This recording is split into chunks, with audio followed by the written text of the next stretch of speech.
Well guys, after about a month or two of buying cars like this, no, that's actually pretty solid. Rocker panels zip tied on there. Wheel wells. I feel like Hulk when I grab this because I can sink my fingers into the metal. But after about a month or two of buying cars like this one, Ranger with the blown up motor, Colorado with the blown up motor, a Cube van that I can't do anything with, an F-150 with a blown up motor, a Dodge with a blown up motor. Like, I've had no luck buying cars that are anything good for me to actually derby. I did buy the Dakota. This Nissan Murano with a bad transmission. Car runs and all, just bad transmission. I finally got my hands on some actual good derby cars. So we got ourselves this 2001 Toyota Camry over here. We got this last Friday, I think. And we already have it stripped. It's not fully stripped. But guys, I got the interior out of it. Well, I didn't, but I got the interior out of it. I got the headlights out of it. I got the bumper off of it. We are getting this thing ready to be in a demolition derby. We have to move a couple cars today, but this thing is getting ready. So I bought this one the other day. Super happy about it. I didn't get a great deal on it, but I got a deal. We have our Dakota that we built, which it still needs to be finished. Still not 100% sure where I'm going to take it, but it's here.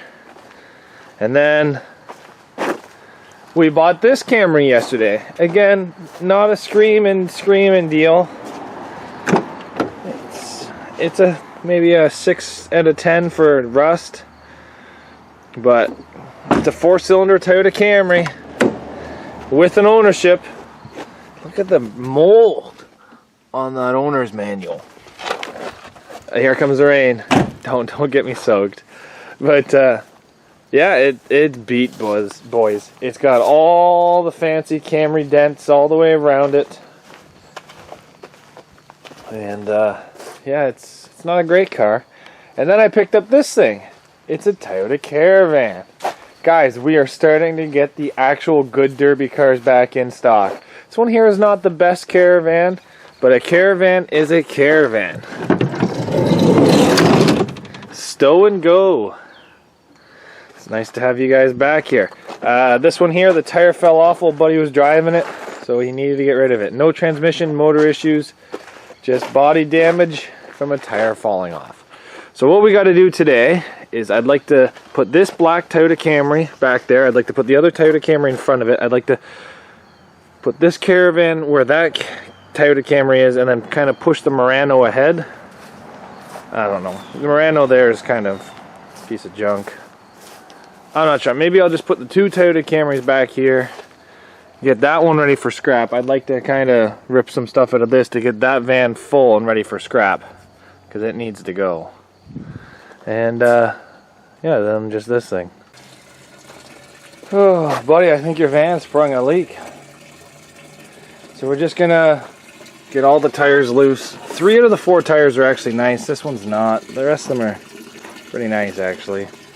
We're going to drain the gas, which we're already starting to do. And then we're just going to cut off the kitty. And she's ready to be pushed out of the way.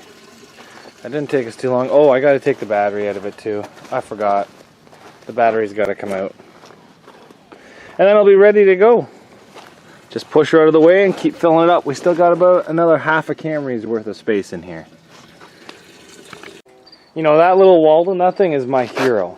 So we got this thing ready for scrap, but it's not full yet. I hate sending cars to scrap that are not full yet.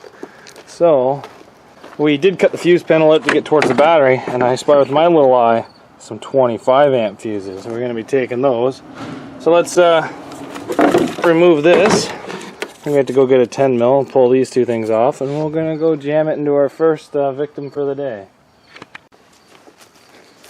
Toyotas, man, they don't die. They just get stuck. That's what I love about Toyotas. This thing here was Brampton owned its whole life. Any of you guys that don't live near me don't know what that means. But that means it wasn't very well taken care of. City people don't really take care of their cars very well. But due to the low amount of rust and salt on the city cars are usually the best cars, even though they're all dented and beat up and stuff. So, little tip of the day, how I got this car was I became friends with a guy with a used car dealership, and when he gets stuff that looks like this, when traded in, he doesn't even want to look at it. So what he does is he probably gives them $100 to $300 for the car. They give it to him so they can get that extra little money right off their loan, and then he doesn't want to even deal with them. So he doesn't even want to look at them. So he'll call you that day when he gets the car on his lot, and then you go down there and get it. So if you guys got any local shady little dealerships, go say hi to them.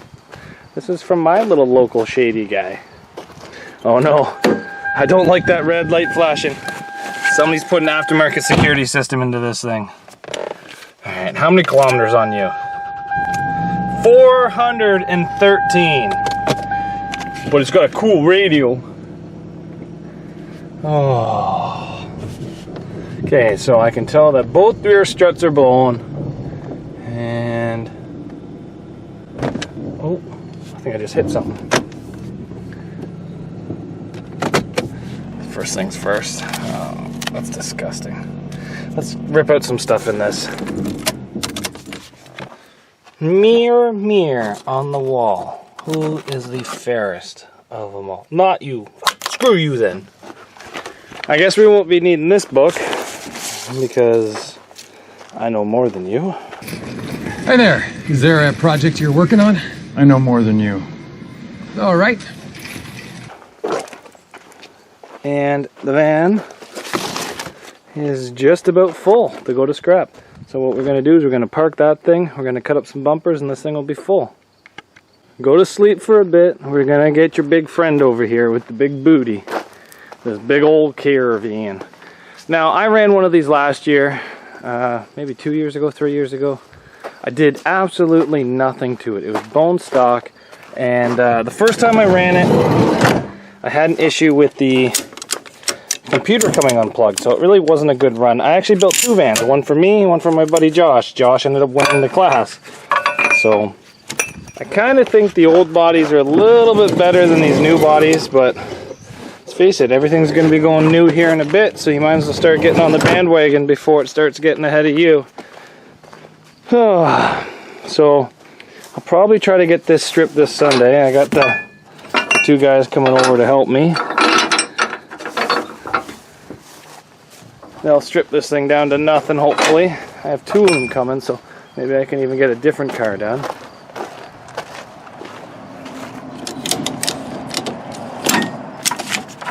So this thing's in rough shape too. Not only did the tire fall off, the window doesn't go up or down. Interior's full of stains. Buddy, oh, I think it just had a spider go in my neck. No, mud. Buddy said he was gonna clean this thing out for me, but it definitely doesn't look like he cleaned it out. Okay, where is the key? Where is the key? Maybe in my Dodge. Oh, I found the key, which shouldn't have been as hard as it was because I've only owned this van for 12 hours. Oh, buddy. Why are you running like junk already?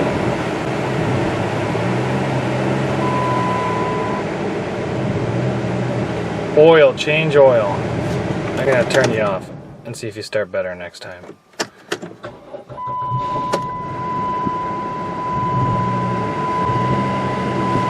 Maybe I won't be derbying you if you're gonna run like that.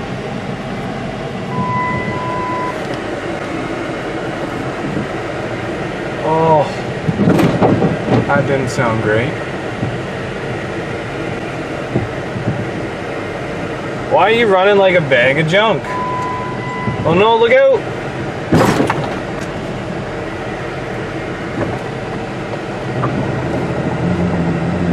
Can't be out of gas, can it? Is that a toonie? That's two toonies.